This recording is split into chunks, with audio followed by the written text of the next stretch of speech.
Shalom sahabat Impact Family yang terkasih. Saudara, apakah saudara sungguh mengasihi Tuhan?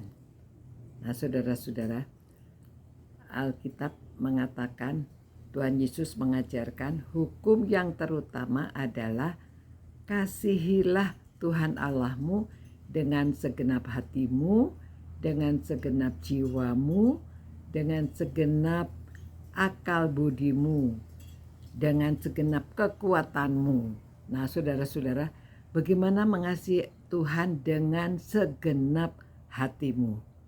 Saudara, saya berikan contoh dari nenek dari almarhum suami saya, Pak Edi ya, namanya Oma Cuawitnio, namanya Naomi ya, Naomi Cuawitnio. Nah, Oma ini tidak bisa baca tulis, jadi dia mengasihi Tuhan dengan segenap hati. Dia mendengarkan khotbah, dia menghafalkan ayatnya, lalu dia menghidupinya. Bagaimana dengan segenap hati? Saudara, dia kalau waktu saya menikah itu dia sudah sekitar 90 tahun, 90 mungkin 92. Nah pada waktu itu dia kalau berbicara itu sederhana tetapi selalu mengarah ke firman Tuhan. Jadi pada waktu dia ke gereja, awal sekali kurang 1 jam, gereja mulai jam 9, jam 8 dia sudah pergi. Rumahnya dekat, jalan kaki, dan sampai di gereja masih awal belum ada orang lain. Lalu dia bantu membersihkan gereja, tempat sanctuary itu ya, tempat ibadah. Lalu ada buku nyanyian itu dia tata rapi, bersih. Nah pendeta melihat orang sudah 90 tahun masih membersihkan gereja. Jadi pendeta merasa tidak enak ya, mengatakan, aduh Oma, Mak, tidak usah, jangan, nanti sudah ada pembersihnya. Lalu dia menjawab, ini pendeta, saya ini orang bodoh, tidak sekolah, saya bisanya bersih-bersih, saya membersihkan. Saya bisanya hanya menata buku, saya tata buku nyanyian ya. Dia tidak banyak bicara, walaupun dia larang, tetap dia datang awal, tidak terlambat, tidak pernah terlambat ya. Jadi setiap kali datang, sebelum orang lain datang, dia datang terlebih dahulu. Nah saudara-saudara, zaman sekarang banyak orang datang ke gereja itu terlambat ya. Sudah tengah-tengah baru masuk, sudah mulai nyanyian ya. Jadi waktu gereja baru mulai sepertinya masih agak kosong. Nanti sebentar lagi sudah pertengahan baru penuh ya. Kebanyakan orang datang terlambat.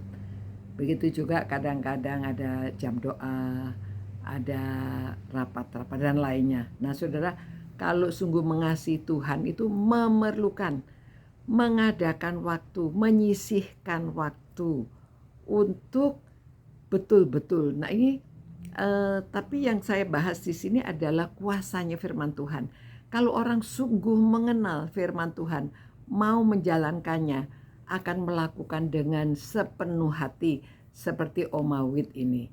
Nah saudara, dia jualan, dia orang yang ya tidak kaya, tidak miskin. Dia berjualan asinan ya, dia juga suka membuat jamu-jamu godok ya, tetapi menjual asinan juga. Aduh itu tidak seberapa ya. Namun di dalam warungnya itu ada 3 box perpuluhan. Perpuluhan yang pertama untuk gereja. Perpuluhan yang kedua untuk hamba Tuhan.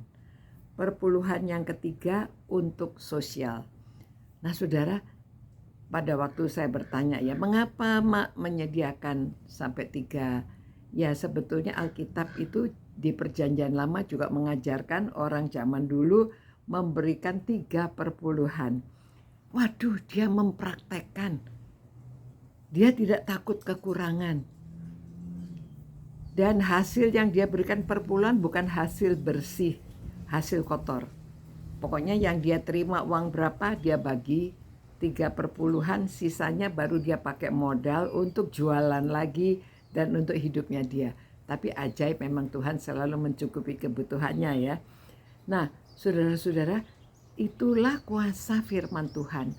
Orang yang mengetahui, kalau sungguh-sungguh dia mengerti, mau menjalankannya, kuasanya luar biasa. Apa yang dikatakan firman Tuhan dijalankannya. Dia hanya mengetahui beberapa ayat, tetapi hidupnya sampai 100 tahun, kurang 2 minggu ya.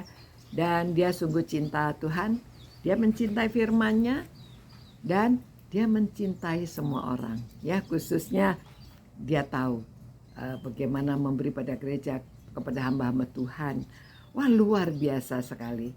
Nah, saudara-saudara, marilah kita cinta Tuhan, cinta benar-benar cinta firman Tuhan, karena firman Tuhan ini berkuasa. Dan ya, karena ini perkataan Tuhan yang ditulis ya. Mari kita menjalankannya. Terima kasih Tuhan, karena firman-Mu dapat kami jalankan. Biarlah kami yang merenungkan firman-Mu ini mau menjalankan firman-Mu. Kami mengajarkan kepada keluarga, anak cucu, kepada orang lain, supaya kami setia menjadi anak-anak-Mu dan mempraktekkan hidup sesuai dengan firman-Mu. Terima kasih Tuhan. Demi nama Tuhan Yesus kami berdoa. Amin. Ya, saudara-saudara, Tuhan sudah mengasihi kita terlebih dahulu, jadi kita harus mengasihi juga. Tunjukkanlah dalam perbuatan kita, ajarkan kepada anak cucu kita. Sampai jumpa pula. Ciao.